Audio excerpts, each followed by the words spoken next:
السلام علیکم، میں ہوں رجب الرجا اور آپ دیکھ رہے ہیں پروگرام اپنا مقام پیدا کریں۔ اس پروگرام میں ہم آپ کی ملاقات پاکستانی نہیں دنیا کی اہم شخصیات سے کراتے ہیں۔ اس پروگرام کو بنانے کا مقصد آپ تک پہنچانا، وہ سفر، وہ زاویے، وہ منزلیں، وہ راستے، وہ خواب جس پر چل کر ایک انسان اپنی منزل اور اپنے مقام کو حاصل کرتا ہے۔ آج ہماری خوش قسمتی ہمارے ساتھ جو شخصیت موجود ہیں کس طرح کی محتاج نہیں، عظیم مذہبی اسکالر ہیں مفتی محمد شاہد عمران جلالی صاحب، جو سربراہ ہیں جلالیہ علماء کونسل پاکستان کی۔ السلام علیکم سر۔ وعلیکم السلام۔ بہت شکریہ آپ کا قیمتی ٹائم آپ نے دیا۔ آپ کا جزاک خاندانی پس منظر کیا ہے اور آپ نے تعلیم کہاں سے حاصل کی اور کہاں تک کی؟ بسم اللہ الرحمن الرحیم۔ سب سے قبل تو میں آپ کا شکر گزار ہوں، اللہ آپ کو سلامت رکھے، برکت نصیب فرمائے۔ سب سے قبل تو یہ ہے کہ میں نے پرائمری کے بعد حفظ کیا اور پھر ساتھ تجوید و قرات، اور پھر مڈل کے بعد میں نے یہ درس نظامی شروع کی، مگر ساتھ میں نے یہ اسکول کی تعلیم اس کو بھی جاری رکھا، میٹرک کی، پھر اسی طرح آگے ایف اے کر کے۔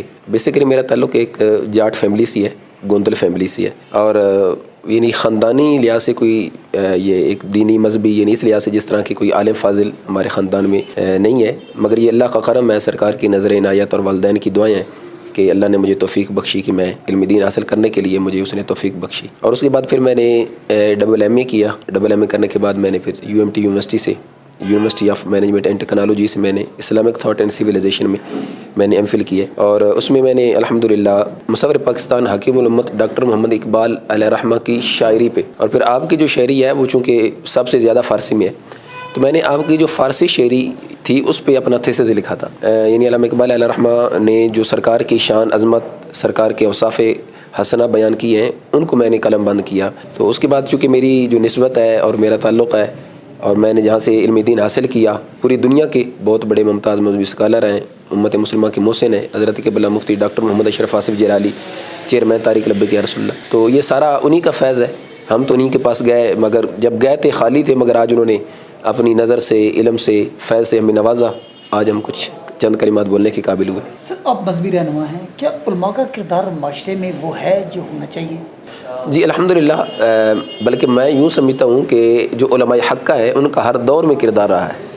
علماء سو کی تو بات ہی نہیں کر رہے علماء سو کی تو بات ہی نہیں ہے، علماء حقہ کا ہر دور میں کردار رہا ہے، اور علماء حقہ کے کردار سے ہی یہ آج اسلام کی شمع روشن ہے۔ حضرت سیدنا مجدد الفسانی شیخ احمد سرندی فاروقی علیہ رحمہ کا کردار دیکھیں، وہ بھی ایک عالم تھے، مگر جب اس اکبر بادشاہ کے دربار میں ابوالفضل فیضی جیسے اس کے قصیدے پڑھ رہے تھے اور اس کو سجدہ کرنے کے جواز کی دلیلیں پیش کر رہے تھے، یہاں تک کہ انہوں نے ایک مستقل کتاب لکھ دی تھی۔ اب بظاہر عالم تو وہ بھی تھے، مگر ان کے مقابلے میں حضرت سیدنا مجدد الفسانی نے جو کردار ادا کیا، آپ کو جب کہا گیا کہ جی آپ بھی اس اکبر بادشاہ کو سجدہ کرنے کے جواز پر دلائل پیش کر دے، فتویٰ دے دے، تو آپ نے فرمایا تھا کہ میں یہ نہیں کر سکتا، اور زبردستی آپ کو پکڑ کے پھر جب لے جایا گیا اس کے دربار میں، تو وہ دروازہ بھی ایسا کہ اس دروازے سے گزارنے کے لیے تو آپ نے پھر داخل ہونے کا انداز کیا اپنا، پہلے قدم داخل کیے، پھر سر داخل کیا، اور پھر دربار میں جب گئے تو وزیروں کو، سپاہیوں کو بولا کہ ان کا سر پکڑ کے نیچے کرو زبردستی، تو آپ نے فرمایا تھا ایک ہے کعبہ میرا، ایک ہی مسجود ہے۔ تو اس لیے علماء کا ہر دور میں کردار ہے، اور علماء حقہ کا کردار ہی ہے تبھی یہ اسلام کی شمع روشن ہے، اور اسلام کی حقانیت، صداقت انشاءاللہ یہ قیامت تک چلے گی۔ اور ان علماء ربانیین، علماء حقہ کے جانشین آج بھی ہمارے دور میں اگر کسی نے زندہ دیکھنی اور زندہ کرامت دیکھنی ہو ان علماء کی، تو وہ حضور قبلہ کنز العلماء کی ذات دیکھ لیں کہ سارا ماحول مخالف ہے، دشمن اپنے ہو یا بیگانے سارے ہیں، مگر پھر بھی وہ حق پہ کھڑے ہیں، کہ یہ کردار ہے، یہ علماء حقہ کا کردار قیامت تک انشاءاللہ چلے گا، ان کا فیض۔ ان کی کانفرنس میں نے دیکھی ہے، سنی کانفرنس ہمارے اسلام آباد میں بھی ہوئی، میں نے بڑے قریب سے دیکھا، ابھی کراچی میں بھی ہوئی، آپ اکیلے ہیں وہاں پہ، لیکن آپ کی کانفرنس بہت بڑی تھی، اور جب اسلام آباد میں گئے ہیں تو اب یقین مانے کہ جو پنڈال بنا تھا اس کی ہاف بھی نہیں تھی، اور پورے پاکستان کے انہوں نے علماء اکٹھے کیے ہوئے تھے، اور سارے بہت سے لوگ ایک ساتھ ہیں، لیکن وہ کامیاب نہیں کر پائے، لیکن آپ کی ہم نے اپنے جو سنی کانفرنس دیکھی ہے کراچی میں بڑی کامیاب رہی۔ اصل میں شخصیت کو بقا نہیں ہے، نظریات کو بقا ہے۔ اگر آپ کا کوئی نظریہ نہیں ہے نا، کوئی ویژن نہیں ہے، کوئی گول نہیں ہے، آپ کبھی بھی کامیاب نہیں ہو سکتے۔ اب دیکھ لیں کہ ایک طرف یزید تھا، دوسری طرف امام علی مقام رضی اللہ تعالیٰ عنہ تھے۔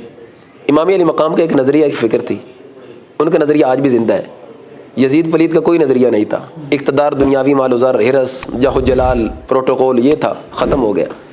یہ جتنے بھی علماء سو ہیں نا، ان کی دنیاوی لحاظ سے غرض یہی ہے۔ اب دیکھ لیں، اب یہ موجودہ جو سیاسی نظام ہے، اب ایک طرف اس کے ساتھ بھی لوگ کھڑے ہیں، یہ جو عمران خان ہے، اور اس کو امیر المؤمنین بھی کہہ رہے ہیں، بلکہ اس کے اس عریانی فواشی اور پاکستان کی جو سالمیت و استحکام کے لیے ایک اب یوں سمجھ ظاہر قاتل ہے اس کا یہ لانگ مارچ۔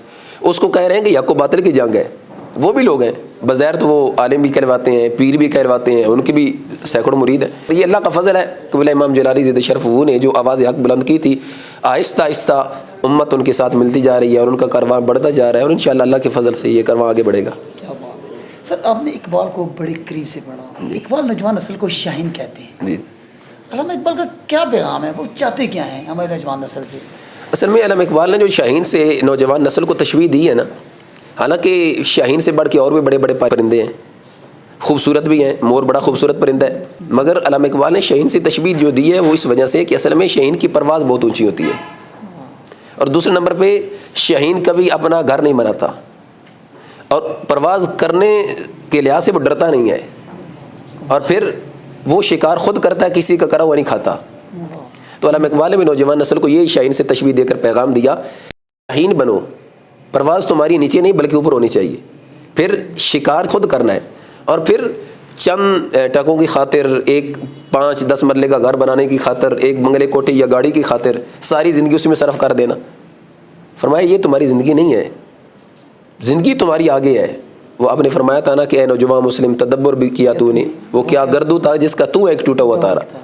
فرمانے لگے کہ تو کبھی غور نہیں کرتا تیری پرواز کہاں تک ہے, اور تیرا آگے ابتدا کہاں سے ہونی ہے, آغاز کہاں ہے, اور پھر اختتام کہاں ہونا ہے. تو یہ علامہ اقبال ایک فکر, ایک تھاٹ, ایک ویژن دیتے ہیں. اور پھر بلکہ میں اس میں یہ بھی عرض کرنا چاہوں, علامہ اقبال علیہ الرحمہ نے نوجوان نسل کو جو پیغام دیتے ہوئے ایک مقام پر یہ کہا تھا, دیار عشق میں اپنا مقام پیدا کر, نئے زمانہ نئے صبح شام پیدا کر, خدا کر دل فطرت شراز دے تجھ کو, سقوط لالا غل سے کلام پیدا کر. آپ کی نظر میں کامیابی؟ میری نظر میں کامیابی یہ ہے, علامہ اقبال علیہ الرحمہ کی فکر اپنانے کی ضرورت ہے. سارا خیر یہ ہمارے استاذ گرامی حضور قبلہ کنز العلماء مفتی ڈاکٹر محمد اشرف جلالی زید شرف کی ذات کا ہے, ہمارے والدین کی دعائیں ہیں, مگر جو ان کا ہم نے جنون دیکھا نا کہ صبح و شام نہ تھکاوٹ, نہ سفر کی کوئی اس طرح کی کوئی مسئلہ ہے, اور نہ نیند کا کوئی مسئلہ ہے, تو آپ زید شرف نے علامہ اقبال کو بھی پڑھا ہے, اور ہمیں پھر ان سے یہ فیض ملا, ہم نے بھی پڑھا ہے. اور جس دن سے علامہ اقبال پڑھنے کا اپنا ایک معمول بنایا نا, دن بدن طبیعت میں ایک جنون پیدا ہوتا ہے, اور یوں ہی دل کرتا ہے جیسے اگرچہ بندہ چلتا تو زمین پہ ہوتا ہے, مگر یوں محسوس ہوتا ہے کہ جیسے میں ہوا میں اڑ رہا ہوں. یہ علامہ اقبال کی فکر جب بندہ سوچ اپناتا ہے نا, تو اس میں یہ ملتا ہے. تو نوجوانوں کو میں یہ کہنا چاہوں گا کہ علامہ اقبال کو ایز اے مصور پاکستان آپ شامل نہ کیا کریں, کہ ان کا ڈیٹ آف برتھ آئے, صرف ان کا برتھ ڈے بنا کر اور ان کی تصویر پیچھے لگا کر بس ان کو کہہ دیا کہ یہ مصور پاکستان ہے. آپ جہاں مصور پاکستان ہیں, آپ جہاں حکیم الامت ہیں, آپ جہاں ایک شاعر مشرق ہیں, آپ کے بڑی اوصاف ہیں, بڑی جہاد سے آپ کی شان ہے, مگر وہاں آپ کی ذات ایک عاشق رسول بھی ہے. کامیابی اس میں ہے کہ علامہ اقبال کی فکر جو عشق رسول والی ہے اس کو اپنائیں. اور پھر جو آپ نے کہا تھا نا کہ تو غنی از دو عالم من فقیر, روز محشر عذر آئے من پذیر, تو فرمانے لگے کہ یا رب العالمین تیری ذات غنی ہے, تو ہر ایک کائنات کے ذرے ذرے کو, مخلوق میں سے ہر فرد کو رزق دیتا ہے, صحت دیتا ہے, اولاد سب کچھ دیتا ہے. فرمانے لگے آز نکائے مصطفیٰ پنہا بگیر, فرمانے لگے یا رب العالمین اگر حساب لینا ہی ہو نا تو میرا حساب میرے محبوب کی آنکھوں کے سامنے نہیں لینا. یعنی آج ہماری حالت کیا ہے, نہ خوف خدا نہ شرم نبی, یہ بھی نہیں وہ بھی نہیں, نہ ہمیں گناہ کرتے شرم آتی ہے, نہ کرنے کے بعد شرم آتی ہے, نہ کبھی توبہ کرنے کے لیے اپنے آپ کو ہم آمادہ کرتے ہیں کہ رب کے برگاہ میں توبہ کر لے, گناہ ہو گیا ہے, صبح و شام گناہوں میں, صبح و شام گناہوں کی لت میں. اور پھر یہی وجہ ہے آج ہماری نوجوان نسل کی جو ایک ناکامی کا سبب ہے نا, وہ یہی وجہ ہے, ہر وقت گناہ میں رہنا, وہ موبائل کی صورت میں ہو, وہ مجلس صحبت کی صورت میں ہو, وہ گانوں کی صورت میں ہو, وہ بے حیائی کی صورت میں ہو, وہ بولنے کی صورت میں ہو. یعنی ہم ہماجیت گناہوں کی طرف جا رہے ہیں. کبھی بھی ہم نے پاکیزہ ماحول میں, پاکیزہ صحبت میں بیٹھنے کے لیے اپنے آپ کو تیار ہی نہیں کیا, ہمیں ملتی ہی نہیں ہے نا, جس کی وجہ سے ہمارا کردار, اخلاق سب کچھ تباہ و بربادی کی طرف جا رہا ہے. اللہ ہم سب کو اپنے پیارے نبی علیہ السلام کی خاص نظر عنایت نصیب فرمائے. سر خوابوں کو حقیقت تک پہنچانے کا کوئی آسان راستہ ہے؟ خواب, ہاں, جس کے خواب ہوتے ہیں ہمیشہ وہی کچھ کر پاتا ہے. میں اس کی ایک بڑی آسان مثال دیتا ہوں. اب جس نے خواب دیکھا ہے نا کہ میں نے میٹرک کرنی ہے, وہ ہمیشہ انڈر میٹرک ہی کرتا ہے. اور جس نے خواب دیکھا ہے نا میں نے یہ فکر نہیں ہے, وہ میٹرک ہی کرتا ہے. اور جس نے یہ خواب دیکھا ہے نا کہ میں نے بس ایک ملازمت 15-20 ہزار کی کرنی ہے, تو وہ کلرا کی بھرتی ہوتا ہے. جس کے بڑے خواب نہیں ہے نا وہ کرتا بھی کچھ نہیں ہے. ایک ہے کہ انسان کو انفرادی طور پر اپنی ذات کے فائدے کے لیے خواب دیکھنا, اور ایک ہے فیملی کے لیے, اور ایک ہے پوری امت کے لیے. تو یہ انسان کو بڑا خواب رکھنا چاہیے کہ میں نے ایسا کام کرنا ہے جس میں صرف میری جو میرا فائدہ نہیں, میری فیملی کا فائدہ نہیں, بلکہ اپنی پوری امت مسلمہ کا. سر بہت شکریہ, جزاک اللہ. بہت شکریہ. ہمارے ساتھ موجود تھے عظیم مذہبی اسکالر مفتی محمد شاہد عمران جلالی صاحب.